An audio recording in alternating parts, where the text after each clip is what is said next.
इस दुनिया में सर्वाइव करने के लिए पैसा बहुत ही ज़्यादा ज़रूरी है।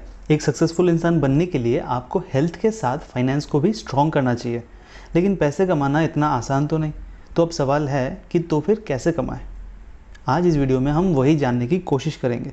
सबसे पहले तो आपको समझना चाहिए कि आज के ज़माने में पैसे कमाने के तरीके बहुत हैं और वैरायटी ऑफ ऑप्शंस भी अवेलेबल है, जो कि आज से कुछ सालों पहले तक पॉसिबल नहीं था। और ये सब कुछ एक चीज़ की वजह से है और वो है इंटरनेट।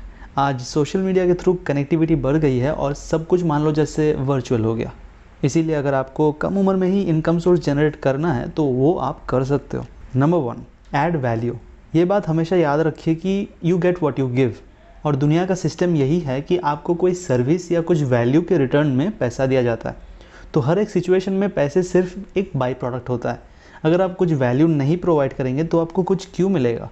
तो जब भी आप यंग एज से कुछ कोशिश कर रहे हो, वो चाहे बिजनेस हो या फिर सोशल मीडिया में कंटेंट या फिर और कोई सर्विस, तो स्टार्टिंग फेज़ में हमेशा सिर्फ और सिर्फ वैल्यू ऐड करने में फ़ोकस कीजिए।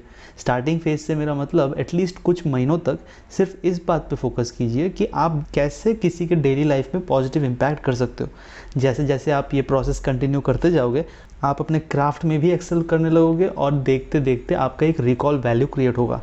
इसी रिकॉल वैल्यू के चलते आप पैसे कमा सकते हो। अब सवाल यह है कि हमें करना क्या है एग्जैक्टली और कैसे पता चलेगा कि हमारा डायरेक्शन क्या होगा। ये हमें ले जाता है दूसरी पॉइंट में। Number 2, learn skills. ये बात किसी को नहीं पता एग्जैक्टली कि हमारे लिए क्या सही है या क्या गलत, वो सिर्फ हमें ढूंढना होता है। तो अलग अलग स्किल्स सीखते रहिए जब तक आपके पास वक्त है। For example digital marketing, video editing, animation या फिल्म मेकिंग, ये सब मीडिया इंडस्ट्री के लिए इम्पॉर्टेंट है। वही कंटेंट राइटिंग या एसईओ दूसरे फील्ड्स में भी काम आ सकता है। स्किल सीखने से आपकी समझ भी बढ़ने लगेगी और आपको नए नए पॉसिबिलिटीज़ भी दिखने लगेगी और इससे आपका रिकॉल वैल्यू और जल्दी बनने लगेगा। Number 3, develop mindset. Wayne Dyer कहते हैं, if you change the way you look at things, the things you look at change. इसका मतलब ये है कि आप अगर अपना नज़रिया बदलते हो कोई सिचुएशन की तरफ, तो उसके चलते आपके लिए वो सिचुएशन भी बदल जाती है। ये बहुत ही ज़रूरी पॉइंट है, क्योंकि अगर आप वैसे सोचेंगे नहीं तो आप कभी बनेंगे नहीं।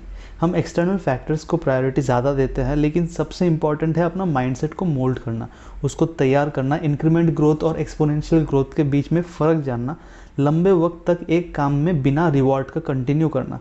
ये सब मेंटली ट्रेंड लोग ही कर पाते हैं और इसके बिना पैसे कमाना मुश्किल है।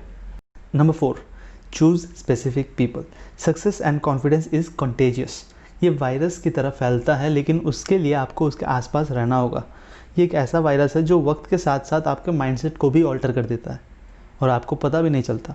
इसीलिए आपके कैसे दोस्त है उससे भी आप कितना अमीर बनेंगे डिफाइन होता है। अगर आप कोई ऐसे ग्रुप में हैं जहाँ पार्टी करना, ड्रग्स करना और टाइम पास करने को प्रायोरिटी दी जाती है, देन आप चाहे कितनी भी कोशिश करें, आप स्लो डाउन हो जाएंगे और डिमोटिवेटेड हो जाएंगे। इसीलिए कम लोग चूज़ कीजिए, लेकिन पॉजिटिव चूज़ कीजिए। सिर्फ उनको अलाउ करें जो आपके मेंटल पीस को हैम्पर ना करे और आपको इंस्पायर करे। Number 5, focus on the process.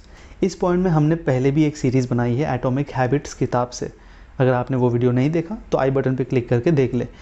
हम गोल्स पे अपना पूरा ध्यान लगा देते हैं और एक्साइटेड होते रहते हैं। ख्वाब देखते हैं कि हम कुछ अचीव करेंगे एक दिन और वो शायद पॉसिबल हो भी जाए, लेकिन उसके लिए आपको आज प्रोसेस को कंटिन्यू करना होगा।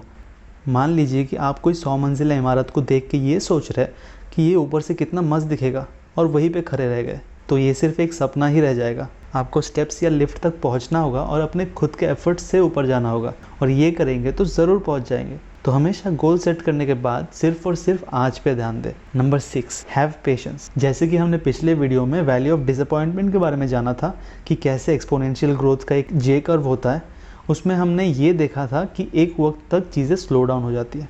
जैसे बो एंड एरो में होता है, वैसे ही आगे बढ़ने के लिए कुछ वक्त के लिए पीछे आना होता है, और अगर उस वक्त में आप पेशेंस खो देते हो तो आगे आने वाले सक्सेस को भी आप ज़िंदगी में कभी देख नहीं पाएंगे। तो बस खुद को पुश करते रहिए, अपने आप को और प्रोसेस पे फोकस कीजिए। हमेशा याद रखिए, फर्स्ट स्टेज सबसे मुश्किल होता है। रॉकेट को भी ग्रेविटी छोड़ने में 50% से ज़्यादा फ्यूल यूज़ होता है। तो जैसे ही आप ये फेज़ क्लियर कर लोगे, उसके बाद चीज़ें ईजी और क्लियर होने लगेगी। नंबर 7, लास्ट और आखिरी पॉइंट कि आपको इन्वेस्टमेंट्स के बारे में भी जानना चाहिए, क्योंकि इन्वेस्टमेंट कोई एंड गोल नहीं होता, वो भी मनी मेकिंग प्रोसेस का एक क्रूशियल हिस्सा होता है। और तो और आप इसके नॉलेज से और भी कई सारी पॉसिबिलिटीज़ को देख पाएंगे और इंस्पायर हो पाएंगे। तो ये रहे 7 टिप्स कम उम्र में पैसे कमाने के लिए। आपको वीडियो हेल्पफुल लगी तो लाइक और शेयर ज़रूर करें। मिलते हैं अगले वीडियो में। अलविदा।